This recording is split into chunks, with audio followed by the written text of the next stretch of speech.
مسلمان یہ جانے کہ مسلمانوں کا جو مجموعہ ہے صرف مردوں کے مجموعہ کا نام نہیں ہے. جس طرح دوسرے مجموعے میں عورتوں کا بھی دخل ہے، اسی طرح مسلمانوں کی آبادی کا کم و بیش 50% حصہ عورتیں بھی ہیں.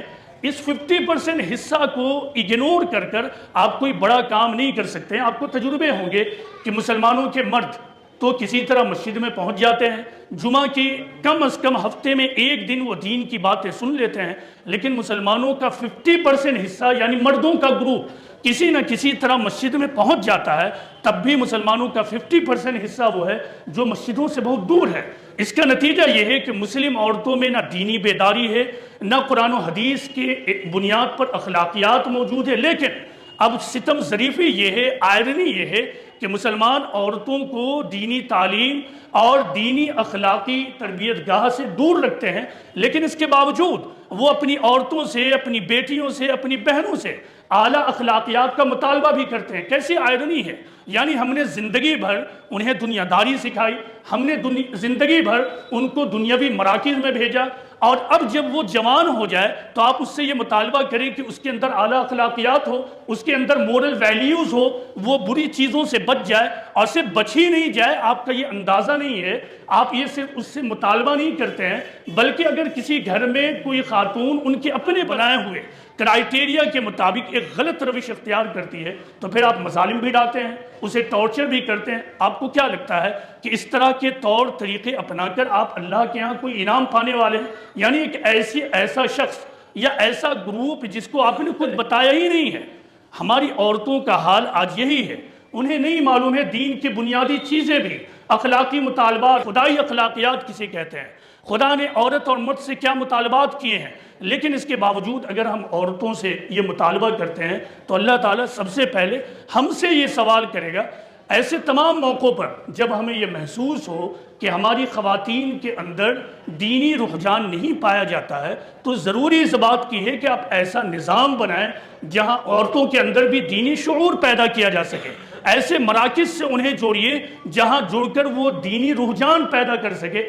بلکہ ہم تو یہ کرتے ہیں کہ مسجدوں سے پہلے دور کیا، پھر ایسے مراکز سے ہمیں خواتین کو دور کرتے ہیں، تو اس کا آخری نتیجہ صرف ایک نکلے گا، اور وہ نکل رہا ہے ٹوٹل بغاوت.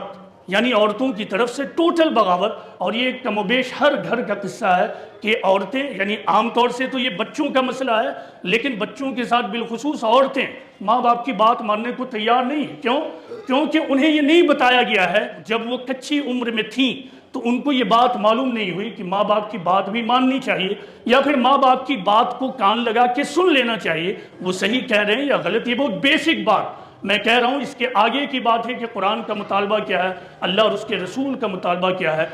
یہ تمام باتیں میں اس لیے کہہ رہا ہوں کہ آپ کو معلوم ہوگا کہ میں نے پہلے بھی یہ بیان کیا ہے کہ انشاءاللہ جب آپ کی یہ مسجد بن جائے گی تو یہاں عورتوں کا نظام ضرور رکھا جائے گا کہ عورتیں بھی کم از کم جمعہ کے دن ضرور پہنچیں تاکہ وہ خدا کے دین کو سیکھ سکیں، دینی تعلیم ان کو بھی پہنچایا جا سکے. اس بیان کا مطلب یہ بھی ہے کہ جو کل میں نے بیان دیا تھا وہ میں بھولا نہیں ہوں، آج بھی میں وہیں ٹکا ہوں کہ عورتوں کے لیے دینی تعلیم اور دینی بیداری کا مرکز ضرور قائم ہونا چاہیے. اور اس کے لیے سب سے ایزی جو پلیس ہمارے پاس ہے وہ مسجد ہے. یعنی اس میں ہمیں کوئی خرچ نہیں کرنا ہے، کوئی الگ سے زمینیں نہیں لینی ہیں، کوئی الگ سے ہمیں عمارتیں نہیں بنانی ہیں، بلکہ مسجد کے نظام کو اس ڈھنگ سے بنا دینا ہے جہاں مرد کے ساتھ کم از کم عورتیں بھی جمعہ کی نماز میں پہنچ جائیں، اور امام صاحب جو کچھ کہیں اس جو کچھ کو جس طرح مرد حضرات سن لیتے ہیں عورتیں بھی سن لیں تاکہ ان کی بھی اخلاقی تربیت ہو سکے. یہ سب کچھ ہمیں کرنا ہے. تو یہ تو ایک بات تھی کہ مسلمانوں کی یہ ذمہ داری ہے کہ وہ اپنی ذاتی اصلاح کی کوشش کریں. اور اس ذاتی اصلاح میں صرف مرد لوگ نہیں ہیں بلکہ عورت بھی موجود ہے. عورت کے 50% فورس کو، عورت کے 50% فورس اور طاقت کو نظر انداز کر کر کوئی قوم کوئی بہت بڑا کام نہیں کر سکتی ہے. مسلمانوں کے ساتھ یہ ٹریجڈی ہے کہ ان کی 50% کی طاقت گھر سے لے کے باہر تک کمزور پڑی ہوئی ہے.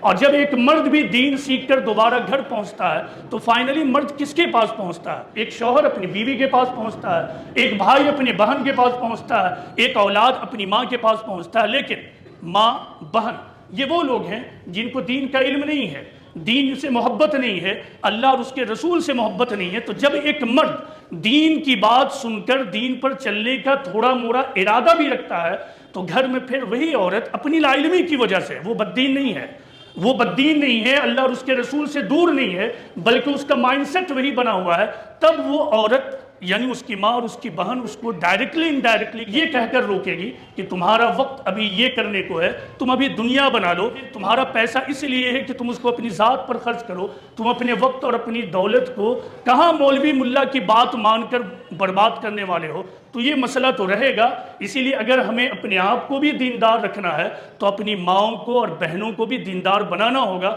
کیونکہ ہر مرد بالآخر عورتوں کے اثر میں ہوتا ہے، وہ عورتوں کے اثر سے خالی نہیں ہوتا ہے۔